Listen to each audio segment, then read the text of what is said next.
Hey guys, welcome to another Warhead using blocks tutorial. Today we're going to talk about the carousel block. The carousel block adds an image slider that can be used to upload multiple images that slide from one image to another to showcase different content on your website. Let's get started. The carousel block that we're adding is going to go below the navigation, above our featured products. To do that, we need to select the sector that we're going to put the carousel block in. Just like that. Then, as we've seen before, we click Add Block and select the carousel block. These are the carousel block settings. The type controls the direction in which the slides slide. The image max width and max height settings control the width and height for the slide images.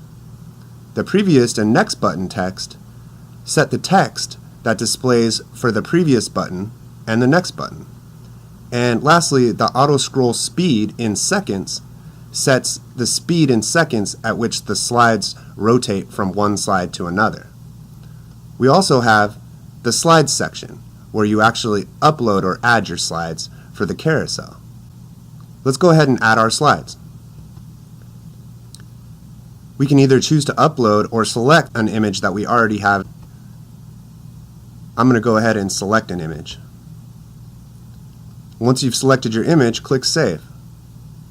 And repeat that process for as many slides as you want to add. We're going to go ahead and add 3 slides today.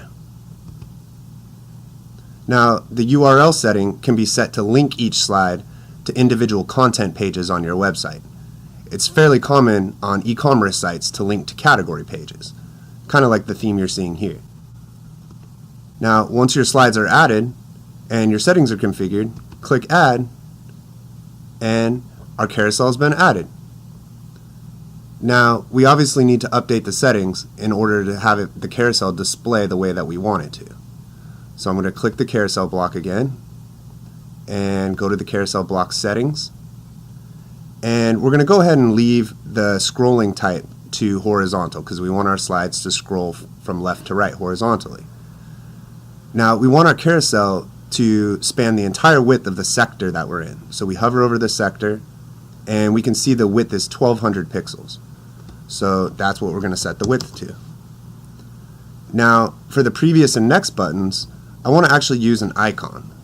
So I'm going to go ahead and add an icon here for the left and the right. And I just need to change this to display right. There we go. Now the auto scroll speed we're going to set to about 5 seconds so that our slides scroll between one another 5 seconds apart. Just like that, you can see the slides are already scrolling. Now all you need to do is style your carousel and buttons to match your theme.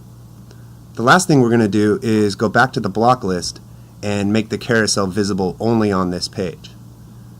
To do that, you turn off the global visibility and set it to be visible on this page only. Just like that. Now we have a nice image carousel added to our website. Now let's add some styles. Alright, now our carousel is styled just the way we want it. We have our buttons on the left, our button on the right, and the carousel slides back and forth between the images just like we want. You can even go back a slide or go forward a slide by clicking the images. Alright, you've just seen how easy it is to add a carousel block using Warhead. Stay tuned for future tutorials where we show you how to use more blocks in Warhead. Thanks for watching.